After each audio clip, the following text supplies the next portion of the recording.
नमस्कार, आप देख रहे हैं इंडियन टीवी न्यूज़। मैं हूं आपके बीच कमलाकांत मिश्रा।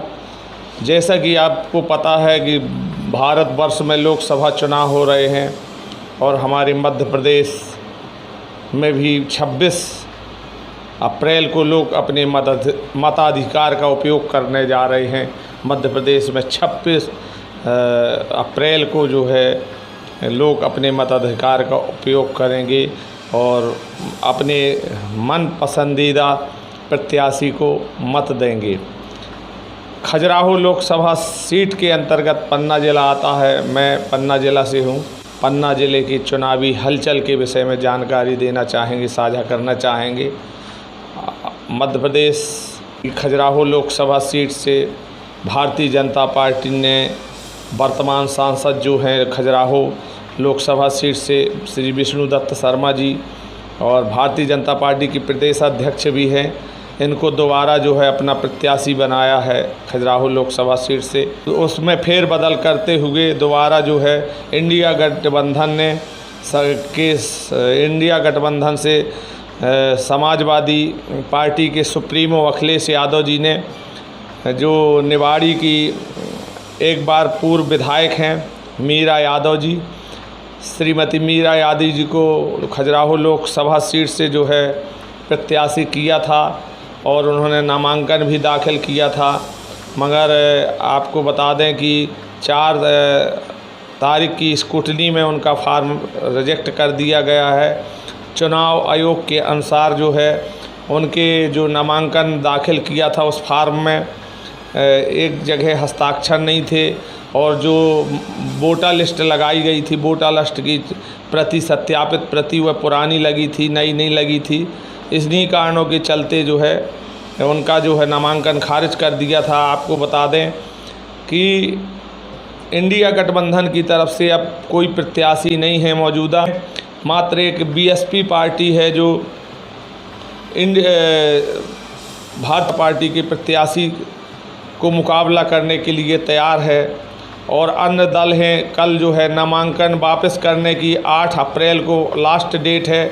अब देखना यह होगा कि अभी 14 प्रत्याशियों में से कितने लोग अपने नामांकन को जो फार्म भरा था लोकसभा प्रत्याशी के रूप में, वो कितने लोग जो है अपने फार्म को वापस लेते हैं, कितने शेष बचते हैं। फिलहाल अभी 14 जो है प्रत्याशी बचे हुए हैं। वह चुनाव के संदर्भ में आपसे चर्चा कर रहे थे कि जो जनमानस में ऐसी चर्चा है। मेरी अभी बहुजन समाज पार्टी के जो जिला अध्यक्ष हैं उनसे बात हुई कि क्या आप भी नामांकन, आपका प्रत्याशी कमलेश पटेल हैं जो बहुजन समाज पार्टी से खजुराहो लोकसभा सीट से प्रत्याशी बहुजन समाज पार्टी ने बनाया है, वो क्या वो 8 तारीख को नामांकन वापस ले सकते हैं? उन्होंने कहा नहीं, हम 200% भाई साहब चुनाव लड़ेंगे और दमखम से चुनाव लड़ेंगे। तो ये जो कयास लगाए जा रहे हैं कि यह सीट खजुराहो लोकसभा सीट निर्विरोध हो सकती है, मगर यह नामुमकिन है कि खजुराहो लोकसभा सीट निर्विरोध हो। और अगर निर्विरोध होती है तो ये प्रत्याशियों के बीच के विषयों की चर्चा है कि कौन सा दल क्या कर रहा था। पार्टी ऐसा लग रहा है कि सभी दल जो है भारतीय जनता पार्टी में समाहित हो रहे हैं और सम्मिलित हो रहे हैं। कांग्रेस का शीर्ष नेतृत्व की कमी के चलते जो है उसे प्रदेश की राजधानी से लेकर के जिले लेवल और जनपद लेवल और छोटे छोटे कस्बा मंडल लेवल में कांग्रेस के कार्यकर्ता जो है वो जो है भारतीय जनता पार्टी की सदस्यता ले रहे हैं और मोदी कार्यों की सराहना कर रहे हैं। बहुजन समाज पार्टी कितने दमखम से चुनाव लड़ रही है, अब कहा जाए तो भारतीय जनता पार्टी का जो मुकाबला करने के लिए मात्र एक ही दल बचा है जो बहुजन समाज पार्टी है। बहुजन समाज पार्टी से क्षेत्रीय प्रत्याशी हैं, पन्ना जिला के निवासी हैं, कमलेश पटेल जी हैं और कितने दमखम से चुनाव लड़ते हैं। क्या जीत का परचम लहरा सकते हैं या कितनी शिकस्त भारतीय जनता पार्टी के प्रत्याशी को दे सकते हैं। वोटिंग के बाद ही पता चलेगा कि बीएसपी के लोग कितने समर्थक हैं। और इसी प्रकार की जो जानकारियां हमारे ज़िले में, प्रदेश में आती रहेंगी, हम इंडियन टीवी न्यूज़ के माध्यम से आपके साथ साझा करते रहेंगे।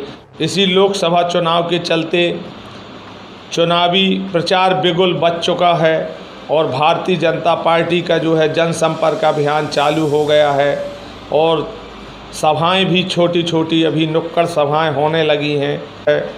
भारतीय जनता पार्टी अपनी केंद्र सरकार राज्य सरकार की योजनाओं को बता रही है।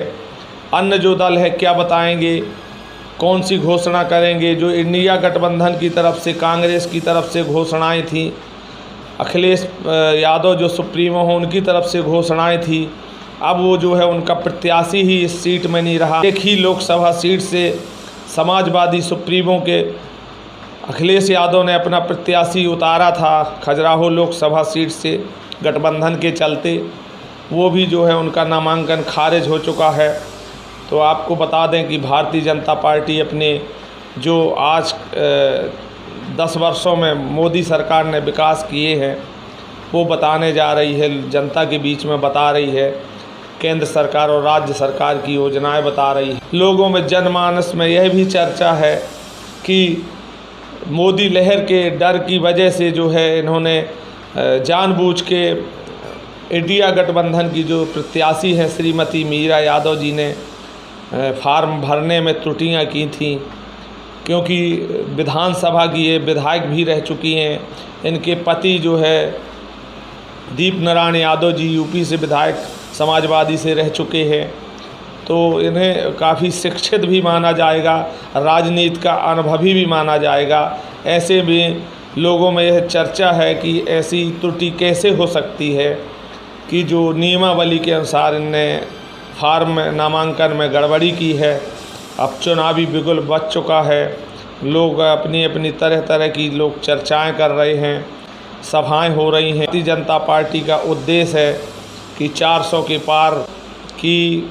के पार भारतीय जनता पार्टी का उद्देश्य है 400 के पार करना। जिले में से प्रदेश से लेकर बड़े नेताओं से लेकर के छोटे नेताओं तक, जिले लेवल तक में जो है कांग्रेस के लोग जो है भारतीय जनता पार्टी को ज्वाइन और सदस्यता ले रहे हैं। भारतीय जनता पार्टी की छोटे छोटे कस्बाओं में कांग्रेस के कार्यकर्ता, अन्य दलों के कार्यकर्ता, पदाधिकारी, नेता जो है कांग्रेस की सदस्यता त्याग करके भारतीय जनता पार्टी की सदस्यता ग्रहण कर रहे हैं और जनता उन पर दोबारा क्या भरोसा जताती है या नहीं जताती, और इस बार जो है किस मुद्दे पर भारतीय जनता पार्टी के प्रत्याशी जो है जनता के बीच जाएंगे, अपने विकास कार्यों को चर्चा करेंगे, कौन से उनने विकास कार्य आज 5 वर्ष में किए हैं, क्या बताएंगे जनता को कि हमने क्या क्या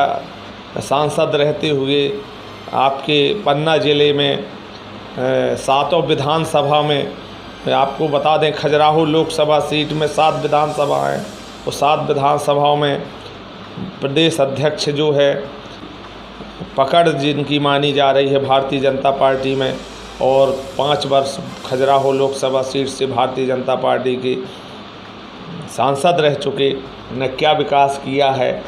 भारतीय जनता पार्टी फ़िलहाल अपने राज्य और केंद्र सरकार की विकास कार्यों की नीतियों की बता रही है और कांग्रेस के जो पूर्व में किए गए कृत्य जो है घोटाले हैं, अन्य चीज़ों को बता रही हैं। यहाँ पन्ना ज़िले में कवायद जो है सदस्यता ग्रहण करने की भारतीय जनता पार्टी में चालू है।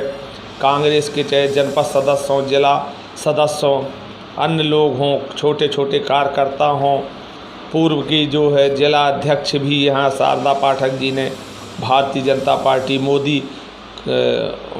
मोदी सरकार की सराहना करते हुए भारतीय जनता पार्टी की सदस्यता ग्रहण कर ली है कि जनता के बीच भी हम जाकर के आपको दिखाएंगे। लोगों से हमने ऐसी चर्चाएं की कि आप जो है जो कांग्रेस त्याग करके और भारतीय जनता पार्टी को, तो बोल रहे हैं कि कांग्रेस वामपंथी विचारधारा की है और धर्म की लोग अग्रसर हैं, भारतीय जनता पार्टी है। राम मंदिर का मुद्दा बहुत बड़ा मुद्दा है भारतीय जनता पार्टी के पास बताने के लिए। मध्य प्रदेश में एक लाडली बहना है और धारा 370 कह लें, ऐसे अनेकों मुद्दा हैं मोदी सरकार के।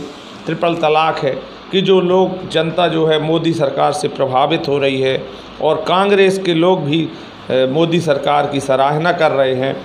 और राम मंदिर की तो जो सराहना की जाए वो कम है, ऐसा लोगों का कहना, हम नहीं कह रहे।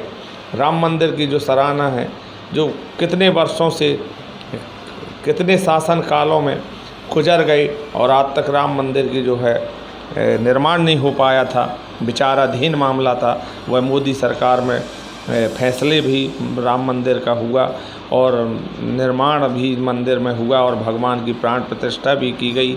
इस विचारधाराओं को लेकर के और घर घर भगवा लहराएगा, ऐसी विचारधाराओं लोगों में ज़्यादा चर्चा है कि धर्म कर्म की ओर ज़्यादा, आस्था की ओर भी लोग ज़्यादा जुड़ रहे हैं। और मोदी कार्यों की आप सड़क, बिजली, पानी, नहरों की व्यवस्था कर लें, किसान निधि कर लें, पीएम किसान निधि हो गई, पीएम आवास हो गया और घर घर जल जीवन योजना के तहत जो पानी पहुंचाया जा रहा है वो कह लें, ऐसी कई कल्याणकारी योजनाएं हैं। लोगों ने कहा हमसे कि हम जो है भाई साहब इस कारण से मोदी सरकार से प्रभावित हैं। और अब हम जो है बीएसपी के लोगों से भी ये जानना चाहेंगे कि बहुजन समाज पार्टी के लोगों से किस उद्देश्य से जो है आप जो है चुनाव लड़ने जा रहे हैं और जनता के बीच में ऐसा क्या मुद्दा है जो आप जा कर के बताएंगे कि हमारी जो है यूपी में जो मायावती की सरकार थी उनने क्या किया। हम कौन से मुद्दे आपके सामने वो रखेंगे और कौन से मुद्दे से जनता से वोट मांगे कि किस मुद्दे के ऊपर वोट मांगेंगे। हालांकि इंडिया गठबंधन के जो घोषणाएं पत्र थी वो तो अब जब खजुराहो लोकसभा सीट में प्रत्याशी ही नहीं रहा तो कोई घोषणा की बात ही नहीं भाई साहब। और बहुत बहुत धन्यवाद है आपको, इसी तरह आपको जानकारी मिलती रहेगी। इंडियन टीवी न्यूज़ आप देखते रहिए और दर्शकों हमारे जो आप देख रहे हैं अगर वो पसंद आए आप तो हमारे वीडियो को आप लाइक और शेयर ज़रूर करिएगा। सभी दर्शकों से हमारा निवेदन है कि आप हमारे चैनल में हमेशा जुड़े रहिए, हमारे वीडियो को लाइक और शेयर ज़रूर कीजिए और सब्सक्राइब ज़रूर करिएगा। इसी तरह की जानकारियां हम आपको छोटी बड़ी खबरों को दिखाते रहेंगे। दर्शकों को इंडियन टीवी न्यूज़ के मेरी तरफ से बहुत बहुत धन्यवाद, आभार।